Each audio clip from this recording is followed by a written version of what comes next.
আমরা এই মহেশখালী আদিনাথ মন্দিরে আমরা এখনই প্রবেশ করব। আমরা যাচ্ছি আদিনাথ মন্দিরে। আমরা মন্দিরে যাওয়ার জন্য আমরা এখান থেকে লুট আর মোমবাতি আগরবাতি কিনে নিলাম। আর এই আমার সামনে আছে শ্রী শ্রী আদিনাথ মন্দির। আমরা আস্তে আস্তে উঠে যাচ্ছি এই আদিনাথ মন্দিরে। আপনারা জানেন আদিনাথ মন্দিরটি অনেক বিখ্যাত। আপনারা যারা রামায়ণ মহাভারতের কাহিনী জানেন, ঠিক রামায়ণের একটি অংশ আছে অযোধ্যাকাণ্ড এবং লঙ্কাকাণ্ড। এই লঙ্কাকাণ্ডে রাবণ আর রামের মধ্যে তাদের একসময় একটি যুদ্ধ হয়। সেই যুদ্ধে রাবণ তার শিবের কাছে, মানে শিবের উপাসক ছিল রাবণ, তিনি অমরত্ব চেয়েছিলেন এবং অমরত্ব চাওয়ার পরে তখন কৈলাস পর্বতে ধ্যানমগ্ন ছিলেন ভগবান শিব। শিবকে তিনি সন্তুষ্ট করতে পেরেছিলেন বলে শর্ত সাপেক্ষে অমরত্ব বর পেয়েছিলেন। যখন তিনি অমরত্ব বের পেয়েছিলেন, শর্ত দিয়েছিলেন কৈলাস পর্বত থেকে আমাদের শিবলিঙ্গকে বহন করে উনি নিয়ে যেতে হবে রাবণের লঙ্কায়। প্রতিমধ্যে রাবণ এই মৈনাক পর্বত, অর্থাৎ যেটা আমরা আদিনাথ মন্দির বলি, এই মৈনাক পর্বতে আদিনাথ মন্দিরে তিনি তার প্রাকৃতিক কাজ শেষ করার জন্য তা স্থাপন করেছিলেন। পরবর্তীতে এখানেই স্থাপন করা হয় আদিনাথ মন্দির। আদিনাথ হচ্ছে দেবাদেব শিবের নামানুসারে এই আদিনাথ মন্দির। আদিনাথ তিনি আবিষ্কার করছিলেন বলেই এই শিব মন্দিরটি আদিনাথ মন্দির নামে পরিচিত। আমরা এখানে দেখতে পারবো ভগবান রাম আছেন, ভগবান শিব আছেন এবং এখানের যত সৌন্দর্য আছেন তা আমরা এক এক করে উপভোগ করব।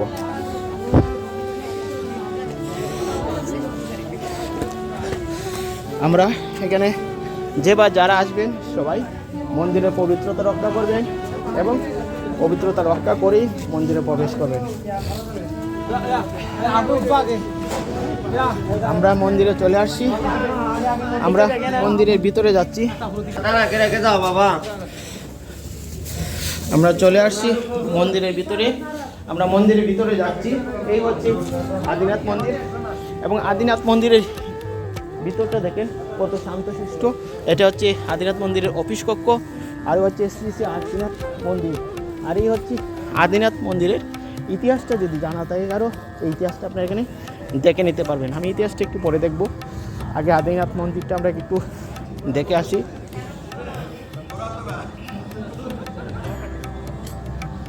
দেখেন আমার সাথে যারা ছিল সবাই আসছে এখানে, সবাই দেখে নিচ্ছেন আদিনাথ মন্দির। আসলে আদিনাথ মন্দিরে আসলে সবারই একটা মন শান্ত হয়ে যায়, আর সেই দৃশ্যটা আমরা এখানে দেখবো। আমরা ভিতরে আসছি, এক এক করে দেখতেছি। খুব শান্ত মন্দির, শিব মন্দির।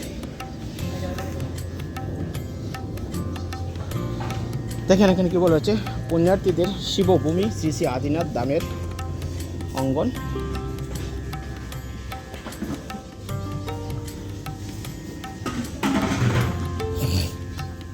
এই হচ্ছে আদিনাথ মন্দির, শ্রী শ্রী অষ্টভুজা। তো জ্বালাবো কোথায়? মম জায়গা আছে? ভিতরে জ্বালাতে হয় না?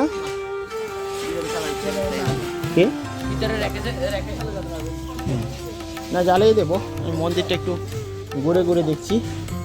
দেখেন ওই যে মন্দির, এটি হচ্ছে আদিনাথ মন্দির।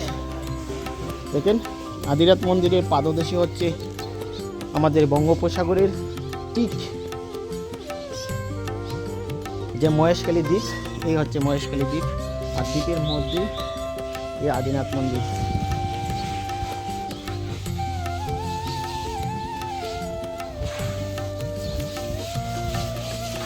আমরা মম কোথায় জ্বালিয়ে দেব? মম কোথায় জ্বালিয়ে দেব? আমি আমার মমকে জ্বালিয়ে দিচ্ছি। দেখেন এই যে মম আমি জ্বালিয়ে দিচ্ছি।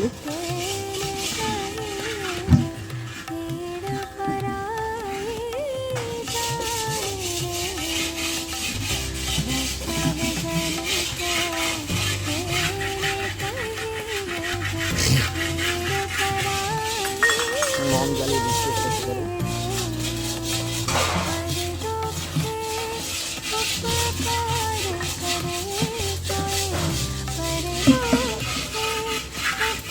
ধূপ কার্টুন জ্বালানো হয়ে গেছে, আর লুট আছে সাথে, লুট দিয়ে দেব।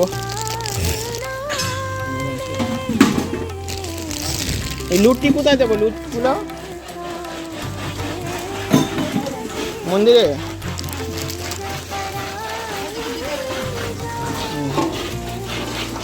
আমার সবগুলো শেষ, আমি এখন মন্দিরের লুট আনছি। এই বাবুরা, ভিতরে যাওয়া যাবে?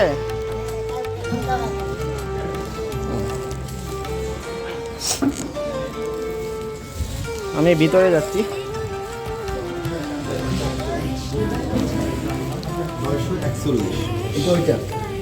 কি নাম বলছো স্যার?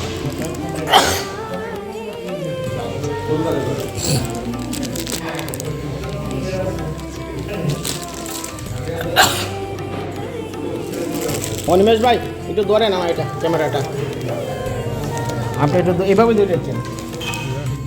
আমি লুটটা একটু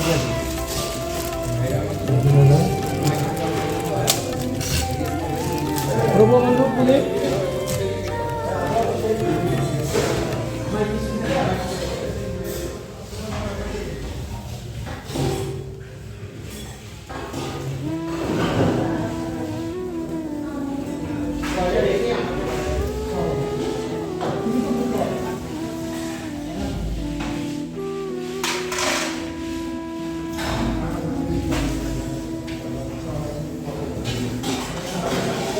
দেওয়া হয়ে গেছে কি নাই?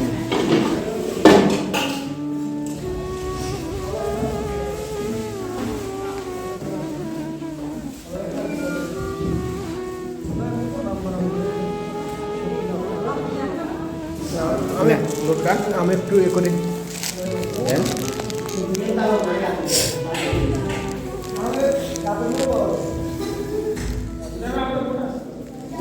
আপনি লুট নেন।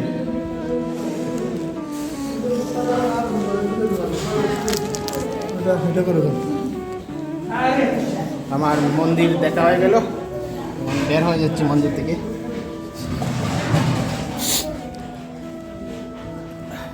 মন্দিরে আরেকটি মন্দির হচ্ছে রাম সীতা মন্দির। আমরা আদিনাথ মন্দির দেখে ফেললাম, আমরা এখন রাম সীতা মন্দির দেখতে যাচ্ছি। দেখেন দেখা যাচ্ছে রাম সীতা মন্দিরের প্রবেশ গেট। কারণ রাম সীতা হচ্ছে সেই আমাদের পৌরাণিক কাহিনী, অর্থাৎ রাম ভগবান রাম আর সীতা মা, তাদের আমার জন্য আসতেছে। হ্যাঁ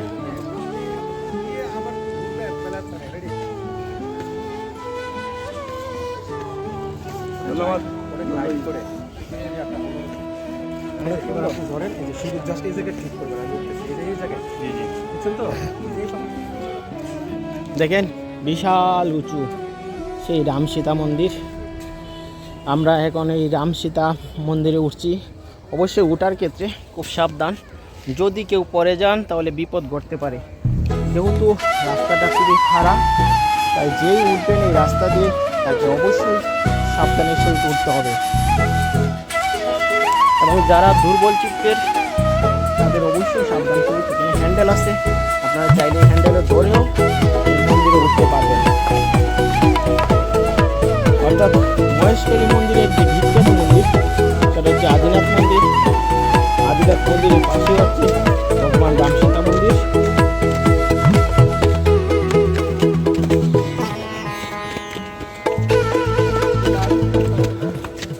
আমরা চলে আসছি রাম সীতা মন্দিরে।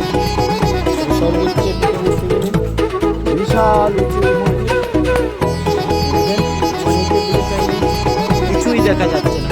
দেখা যাচ্ছে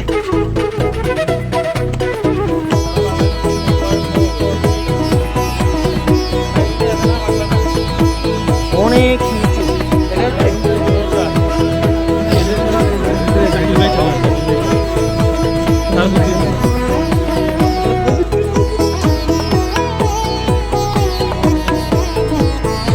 আমরা চলে আসছি সেই মৈনাক পর্বত।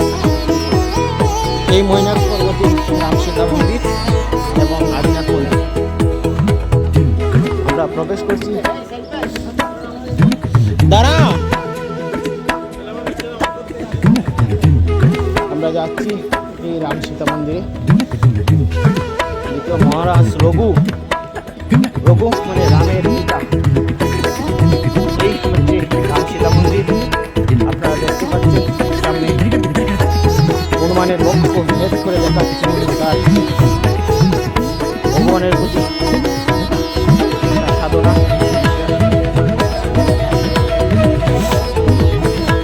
আমরা চলে আসছি। জয় রাম, জয় শ্রীরাম। আমরা দেখতে পাচ্ছি ভগবান রাম, মাতা সীতা দেবী, হনুমান। আপনি একটু ধরবেন টমেটোর পুরো ধরবেন।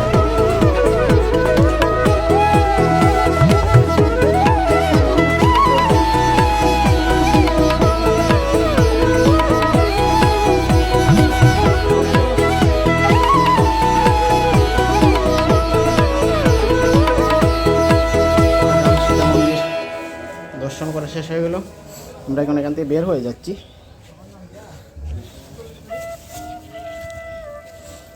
এটা হচ্ছে শ্রী শ্রী আদিনাথ রাম সীতা মন্দির। এটাই দেখার জন্য মানুষ দেশ দূরান্ত থেকে আসে। এখানে বিভিন্ন ধরনের ছবি বা পোস্টার সাজানো আছে, অর্থাৎ রামায়ণের যত সব কাহিনী আছে, যে সব চরিত্র আছে তাদের নিয়েই এই রাম সীতা মন্দির। এই রাম সীতা মন্দিরই হচ্ছে মা সীতা দেবীর নাম অনুসারে রাম সীতা মন্দির। এই রাম সীতা মন্দিরের পাশেই আছে একটি বৌদ্ধ বিহার। আমরা সেখানেই যাওয়ার চেষ্টা করছি, দেখি আমি যেতে পারি কিনা। তবে এখন যেহেতু সন্ধ্যা হয়ে গেছে, এখানে লেখা আছে মহেশকালী। দেখেন এখানে লেখা আছে মহেশকালী। আমরা এই মহেশকালী চলে আসছি। আপনারা দেখতে পাচ্ছেন এই মহেশকালী হচ্ছে একেবারেই বাংলাদেশের যে কক্সবাজার, সেই কক্সবাজার থেকে 12 কিলোমিটার দূরে একটি দ্বীপ। সেই দ্বীপের নাম হচ্ছে মহেশখালী। আর এখানে হচ্ছে এই যে রাম সীতা মন্দির। আর এইদিকে চাইলেই আর একটি বৌদ্ধ বিহার আছে। আমরা সেই বিহারের পাশেই যাচ্ছি, দেখি আমরা কতটুকু যেতে পারি। তবে এখানে যাবার মুহূর্তে যেটা সবচেয়ে বেশি চোখে পড়বে, একটা ছোটো একটি রাস্তা, তার ডানে বামে সব দিকে খুব ডালু জায়গা। দেখেন বিশাল পাহাড়। যাতে এই পাহাড়ে যে বা যারাই আসবেন খুব সতর্ক থাকবেন, নয়তো ঘটতে পারে যে কোনো বিপদ। কাজেই যাতে এই বিপদ থেকে যাতে আমরা সবসময় নিরাপদ থাকি, তার জন্য খুব সতর্ক থাকতে হবে। এই যে বৌদ্ধ বিগ্রহ একটা আছে এখানে দেখা যাচ্ছে। দেখেন আমি এখন যে জায়গাতে আছি, সন্ধ্যাবেলা, কোনো মানুষ নেই, একেবারেই নীরব। এই যে বৌদ্ধ বিহার, বৌদ্ধ বিগ্রহ এখানে দেখতে পাচ্ছেন। এটাই হচ্ছে এই মন্দিরে সর্বশেষ, এটাই হচ্ছে আদিনাথ মন্দিরের সর্বশেষ স্থান। আমরা এখন এটা একটু দেখে নিচ্ছি, এটা একটু ঘুরে ঘুরে দেখব। আর এখানে কিছু নেই, দেখে নিচে আছে ভূমি, যে ভূমিটা একেবারেই পাহাড়, আর কিছুই নেই। এদিকে নামার চেষ্টা করা যেতে পারে, তবে না নামাটাই উত্তম। এই বৌদ্ধ বিহারটা দেখলেই এটা শেষ দেখা, আর কিছুই নেই। এই যে বৌদ্ধ বিহার, এখানে আর কিছুই নেই। এখন আমরা এই বৌদ্ধ বিহার শেষ করছি, শেষ করে আমরা আস্তে আস্তে সামনের দিকে নেমে যাব।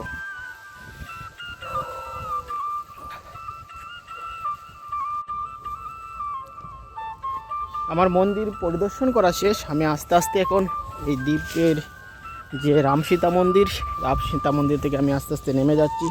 দেখেন রাম সীতা মন্দির থেকে নামা সিঁড়িটা, আস্তে আস্তে নামতে হবে, অনেক খাড়া সিঁড়ি। ধীরে ধীরে ধীরে ধীরে ধীরে ধীরে এখান থেকে বেয়ে বেয়ে নামতে হবে। আমি একটু একটু করে নামছি, ঠিক আপনারাও এভাবে আসলে এখান থেকে খুব সাবধানে নামবেন। দেখেন কত গভীরে আমার নামতে হবে। তারপর আমি নেমে যাচ্ছি, আর এখানে আমার শেষ হবে এই আদিনাথ মন্দির পরিদর্শন। বিভিন্ন ধরনের কাপড় আছে, কাপড় দেখতে পারবেন এবং তার দাম বুঝে আপনারা কাপড় কিনে নিতে পারবেন।